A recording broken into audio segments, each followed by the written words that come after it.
ఎన్నికలు అయిపోయిన తర్వాత కూడా సంవత్సరానికి ఒకసారి ఎవరైతే ఉన్నారో పెద్దలంతా కూడా ఇలానే మీటింగ్ పెట్టాలి.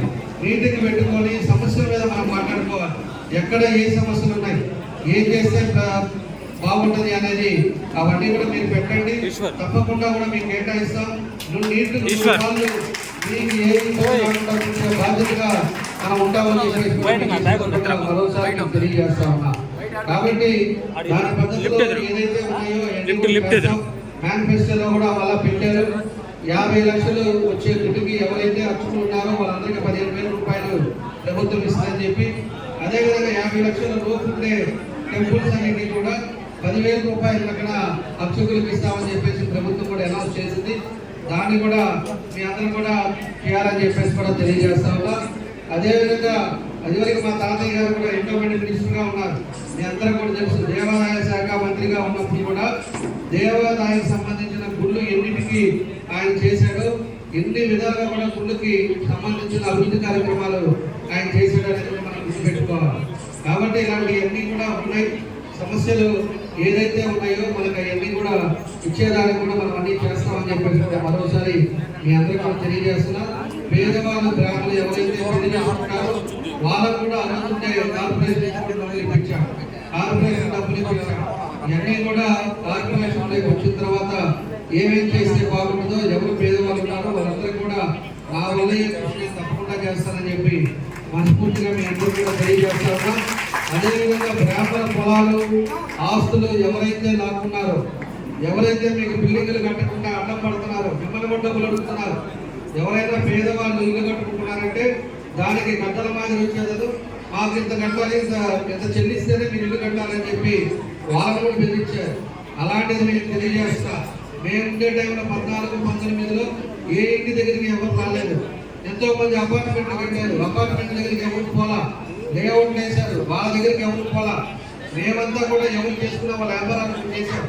అంతేగాని ఇప్పుడు ఎవరు ఏ పని చేస్తున్నా కూడా వస్తారు, మాకు ఇంత కట్టిస్తేనే మీరు మళ్ళీ పని మొదలు పెట్టండి అని చెప్పి బెదిరించే పరిస్థితుల్లో మన ఊళ్ళో ఉందని చెప్పి కూడా మీకు తెలియజేస్తా ఉన్నాం. కాబట్టి ఇలాంటి వ్యవస్థ పోవాలి. చదువుకున్న వాళ్ళు మీరందరూ కూడా ఆలోచించండి. వ్యవస్థ మీకు పీస్ఫుల్గా ఉండాలి.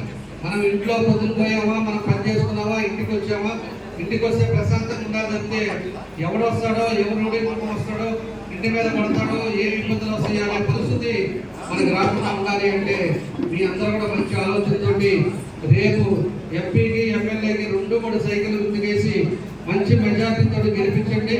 తప్పకుండా కూడా మీకు అన్ని విధాలుగా అండగా ఉంటామని చెప్పి ఈ తెలియజేస్తా ఉన్నా. అదేవిధంగా చంద్రబాబు నాయుడు గారు రావడం ఈసారి రాష్ట్రానికి అవసరం.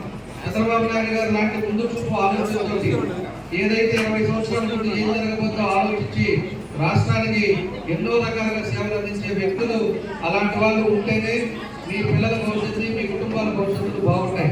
అంతేగాని ఇంకా కూడా ఏదో వాళ్ళ మాయ మాటలో వర్గం విజయాలు లేకపోతే వాళ్ళు చేసుకున్నారు అంటే ఈ రాష్ట్రాన్ని ఎవరు కాపాడలేరని చెప్పి కూడా మీకు తెలియజేస్తున్నా. బాగా పోతా మీ ఇల్లు బాగుంది అనిపిస్తే మీకేం తెలియదు, కాగితాలు కూడా మారిపోతాయి. తర్వాత పోలీసులు వచ్చేదని ఇంట్లోకి బయటేస్తారు, ఇది నా ఇల్లు అని చెప్పి. అలాంటి వ్యవస్థ కూడా వచ్చే పరిస్థితి ఇప్పుడు చూసింది. మనం 25% ఈ సైకో జగన్ పరిస్థితి.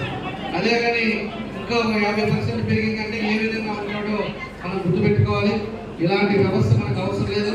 మీరందరూ కూడా చదువుకున్న వాళ్ళు డైలీ కూడా కష్టపడి పొద్దున్న 5 గంటలకు లేసి పురోహితులు చేసుకుంటా దేవుడి సన్నిధిలో ఉండేవాళ్ళు.